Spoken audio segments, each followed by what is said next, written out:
இங்கே பாருங்க காய்ஸ், இப்போ நம்ம பலாப்பழம் அரைக்க போகிறோம். இந்த பலாப்பழம் முத்திருக்கு, அதெல்லாம் முத்திருக்கும் பாருங்கள். எது எது முத்திருக்குன்னு சொல்கிறேன் பாருங்கள். ஐயா இப்போ இந்த பழக்கம் வறக்கலாம் வாங்க. இது பழுத்துச்சு. ஹே காய்ஸ், இப்போ மண்டையில் போட்டுக்க போகிறேன் காய்ஸ்.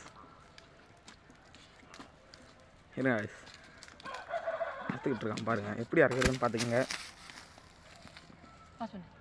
இது ஒன்று முத்திருக்கு காய்ஸ்.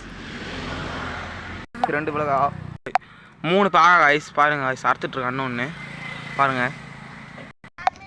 அறுத்துக்கிட்டே இருக்காங்க பாருங்கள் காய்ஸ், அறுத்துக்கிட்டே இருக்காங்க காய்ஸ். பாருங்கள் கையில் பெலாம்பால் ஒட்டிக்கிச்சு காய்ஸ். பாருங்க காய்ஸ், கையால் அறக்க முடியலன்னு கத்தி எடுத்துகிட்டு வந்துருக்கான் பாருங்கள் காய்ஸ். ஒரே வீட்டில் தள்ளுறாங்க காய்ஸ் கீழே. பெலாம் மரத்தில் கொத்துறாங்க பாருங்கள். பாருங்கள் காய்ஸ், 3துலேயும் காம்பு அறுத்தாச்சு காய்ஸ்.